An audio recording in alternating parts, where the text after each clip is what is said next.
Comme premier modèle de notre opération Atonetto, je vous propose le montage d'une éphémère de début de saison, la Marsh Brown.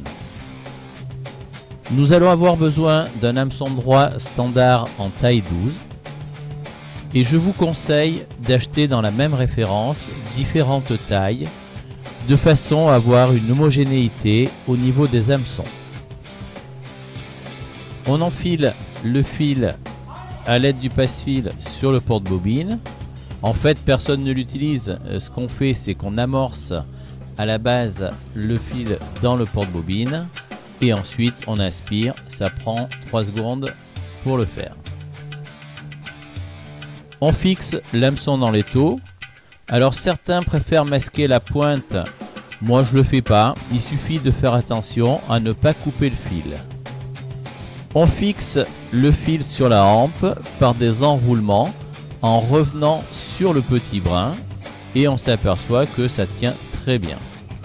On coupe l'excédent et on continue les enroulements vers la courbure. Alors là, on va faire une petite boule avec les enroulements, un petit peu ovale, un petit peu comme un ballon de rugby, pour ensuite fixer les cercles et les faire se redresser.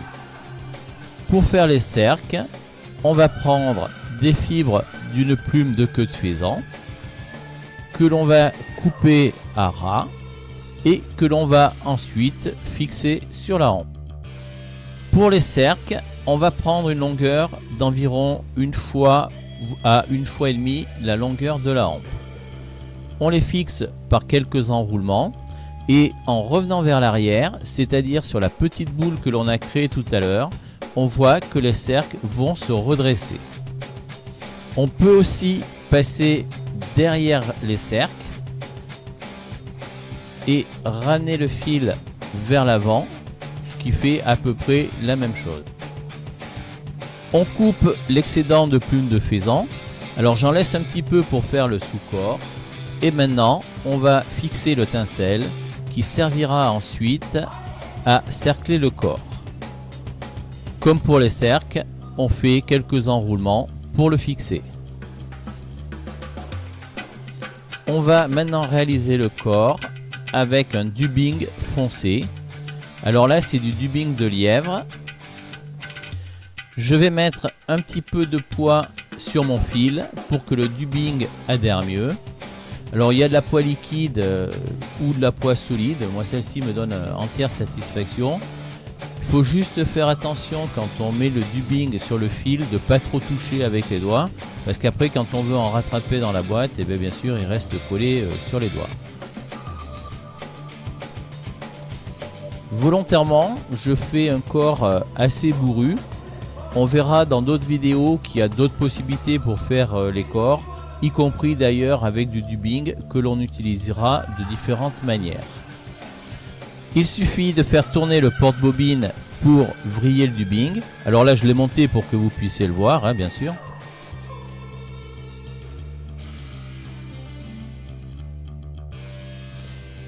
Quand on a suffisamment torsadé le fil, il ne reste plus ensuite qu'à enrouler le dubbing autour de la hampe pour former le corps.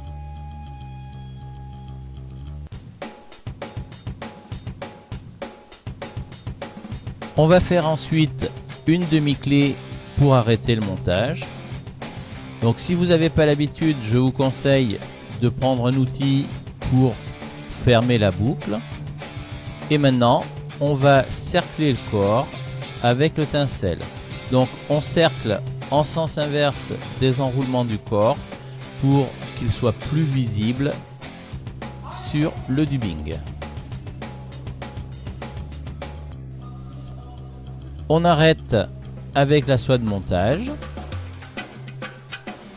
J'essaye de faire en sorte que vous voyez le mieux possible, mais surtout travailler assez court pour ne pas être gêné. On coupe le tinsel. On fait quelques enroulements pour recouvrir le bout du tinsel. Et maintenant, on va faire la collerette. Alors je vais utiliser 2 hacks. En fait, c'est pas des hacks, ce sont ce qu'on appelle des saddles, des grandes plumes. Un qui est couleur bronze et un qui est roux et qui est un petit peu plus petit. Comme c'est celui que je vais enrouler en deuxième, je vais le fixer en premier. J'ai paré les plumes, c'est-à-dire que j'ai enlevé quelques fibres à la base. Je les fixe par quelques enroulements sur la hampe et je ramène ma soie de montage à l'œillet. Je fais une demi-clé par sécurité pour arrêter le montage et ensuite je vais mettre mon fil en attente.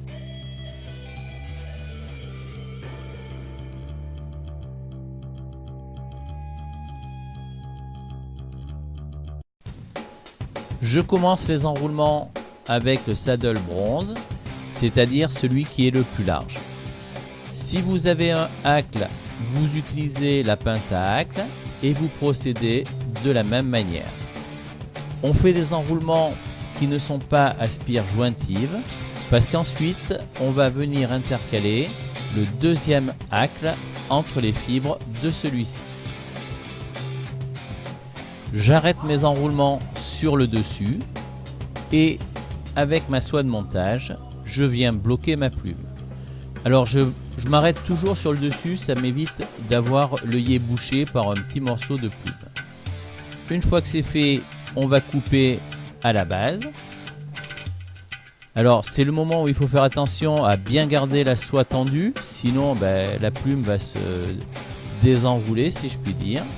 Et là aussi, je fais une demi-clé par sécurité.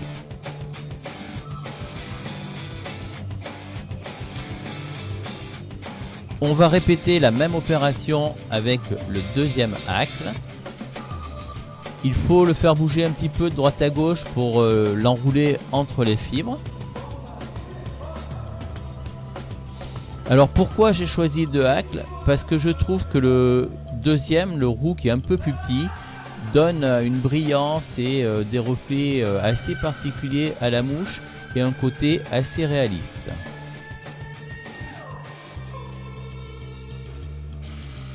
Là aussi, on va arrêter sur le dessus. Donc attention, c'est l'opération délicate, là, il ne faut pas lâcher.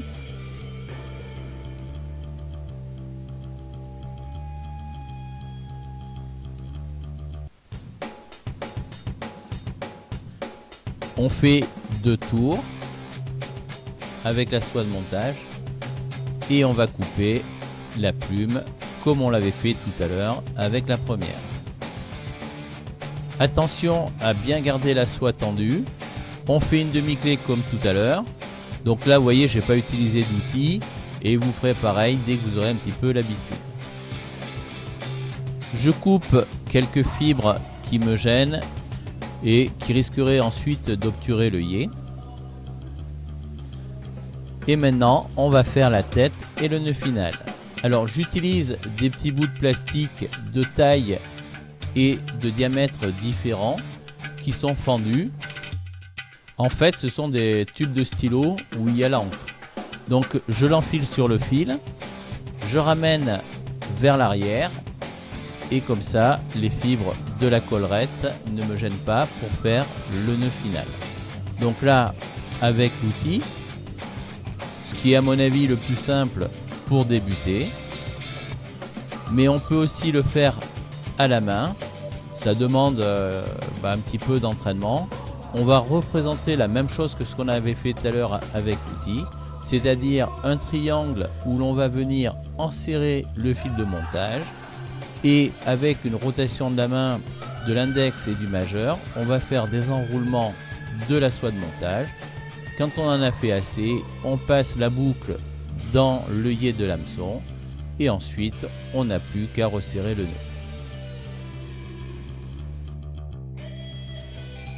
On serre, attention bien sûr à ne pas casser le fil. Ensuite on coupe le fil. Une petite goutte de vernis ou de colle cyanolite sur la tête pour solidifier la mouche et votre mouche sera terminée.